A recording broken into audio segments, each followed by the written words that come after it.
देखो ध्यान से देखो, हमारे पास क्वेश्चन कह रहा है, इन अ टीचर्स वर्कशॉप, एक टीचर्स की वर्कशॉप है, the number of teacher teaching French, वहाँ पर कुछ टीचर्स हैं हमारे जो कि फ्रेंच पढ़ाते हैं, हिंदी पढ़ाते हैं और इंग्लिश पढ़ाते हैं। ठीक है, तो क्या क्या पढ़ाते हैं वो? फ्रेंच पढ़ाते हैं और हिंदी पढ़ाते हैं और इंग्लिश पढ़ाते हैं। ठीक है, ये वो हमें पढ़ाते हैं। बात समझ में आई? आर वो कितने कितने हैं? फ्रेंच पढ़ाते हैं 48। ठीक, हाँ 48, और इंग्लिश कितने पढ़ाते हैं? 80, और 144 हमारे इंग्लिश पढ़ाते हैं। ठीक है, ये बात समझ में आई? ठीक है, उसके बाद हमसे कह रहे हैं कि find the minimum number of rooms. Minimum number of rooms का मतलब क्या होता है? रिक्वायर्ड, इफ रिक्वायर्ड कितने नंबर रूम्स की हमें जरूरत पड़ेगी? इफ, यदि each room the same number of teachers, अगर हर रूम में सेम नंबर ऑफ टीचर्स होने चाहिए। ध्यान से सुन लेना, if each room the number same number of teachers are seated and all of them are the same subject, और उनके पास में सेम सब्जेक्ट होना चाहिए। ठीक है, नहीं समझे अभी भी? जितने, मतलब ये कह रहा है कि हर रूम में सेम टीचर होने चाहिए। हर रूम में क्या होने चाहिए? Same teacher. मतलब अगर 5 रूम है तो सब में 10 टीचर होने चाहिए।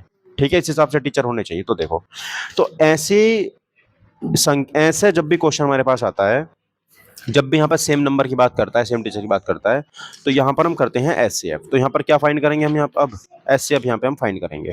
ठीक है, अभी 1 मिनट रुक जाओ, अभी चेक कर रहा हूँ। ठीक है, यहाँ पर हम क्या फाइंड करेंगे? एचसीएफ फाइंड करेंगे।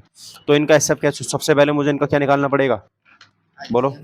प्राइम फैक्टराइजेशन करना पड़ेगा, तो 2 से काटेंगे। 2 2 जा 4, 2 4 जा 8, 2 1 जा 2, 2 2 जा 4, 2 से कटेगा 6 बार, 2 से कटेगा 3 बार, और 3 1 जा 3। ये आ गया। उसके बाद मुझे यहाँ पर 80 के फैक्टर करने पड़ेंगे, तो 80 के फैक्टर करो। 2 से काटेंगे 40 टाइम्स, 2 से काटेंगे इसको हम 20 बार, 2 से 10, 2 से 5, और 5 1 जा 5।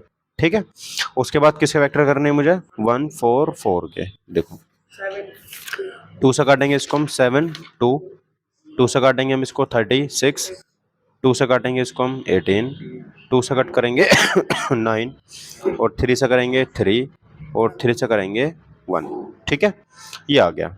अब ध्यान से देखो, जो मेरे पास में 48 है, इसके फैक्टर क्या क्या बने हैं? 1 2 3 4। ठीक है, 2 मल्टीप्लाई 2 मल्टीप्लाई 2 मल्टीप्लाई 2 मल्टीप्लाई 3, ये आए हैं।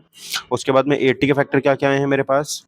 2 मल्टीप्लाई 2 मल्टीप्लाई 2 मल्टीप्लाई 2 मल्टीप्लाई 5। ठीक, उसके बाद देखो 144 के क्या क्या फैक्टर आए हैं? देखो, 2 multiply 2 multiply 2 multiply 2 multiply 3 multiply 3।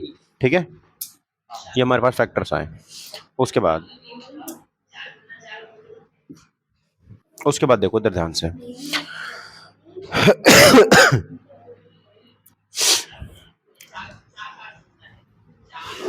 अब देखो, तो यहां पर मैं क्या निकालूंगा? इसमें एचसीएफ फाइंड करूंगा।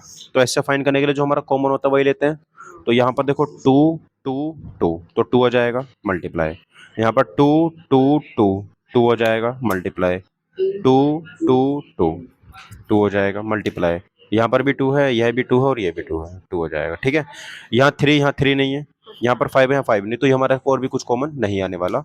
कॉमन हमारे पास में क्या आया है? 16 हमारे पास में इसका एचसीएफ आ गया। ठीक है, क्या यही आंसर होगा? आंसर नहीं। एचसीएफ क्या आया है? तो यहाँ पे देखो एचसीएफ आया कि नंबर ऑफ रूम्स कितने हैं मेरे पास। ठीक है, लेकिन इन्होंने मुझसे पूछा था कि find the minimum number of rooms required for each rooms. मुझे यहाँ पर ये बताना है कि मिनिमम रूम्स मुझे कितने चाहिए, मिनिमम रूम्स मुझे कितने चाहिए जिसमें कि मेरे सेम सब्जेक्ट के टीचर रह लें। सेम सब्जेक्ट के टीचर, यानी कि इंग्लिश वाले टीचर इंग्लिश वाले में रहेंगे, फ्रेंच वाले टीचर फ्रेंच वाले में रहेंगे, और हिंदी वाले टीचर हिंदी वाले में रहेंगे। तो मुझे कितने नंबर ऑफ रूम्स चाहिए, यानी कि इंग्लिश कैसे, इंग्लिश वाले टीचर के लिए कितने रूम चाहिए, फ्रेंच वाले टीचर्स के लिए कितने रूम चाहिए, और हिंदी वाले टीचर्स के लिए कितने रूम चाहिए। ठीक है, तो देखो मेरे पास में 16 आया है, फ्रेंच वाले टीचर कितने हैं? 48। कितने हैं? 48। तो अगर एक रूम में 16 आ रहे हैं, एक रूम में 16 टीचर आएंगे, तो 48 कितने रूम में आ जाएंगे? 3। कितने रूम में आएंगे? 3। तो फ्रेंच के लिए मुझे 3 रूम चाहिए। इंग्लिश वाले टीचर कितने हैं? 144। तो अगर एक रूम में 16 आ रहे हैं तो 144 कितने में आएंगे? 9 8 बार, सॉरी ये 5 9 9 9 अरे 9 कितने चाहिए? 9 चाहिए। हिंदी के लिए कितने चाहिए मुझे रूम? 5। तो टोटल मिला के कितने रूम चाहिए मुझे? 9 + 3 12 और 5 17। टोटल मुझे 70 रूम चाहिए। यही मेरा हो गया आंसर। यही आया समझ आई बात? नहीं तो ऐसे थोड़ी आएगा 17। ठीक है, तो ये क्वेश्चन का मेरा क्या हो गया? आंसर हो गया। तो मुझे 17 रूम्स चाहिए इसमें मेरे, ये मेरा करेक्ट आंसर यहाँ पे हो सर ये जाता है। 16 16 एससीएफ आया है। ये आया है कि एक रूम में कितने टीचर रहेंगे। एक रूम में 16 टीचर रहेंगे। ठीक है, और ये आए हैं कितने रूम चाहिए मुझे। हाँ, करो जल्दी।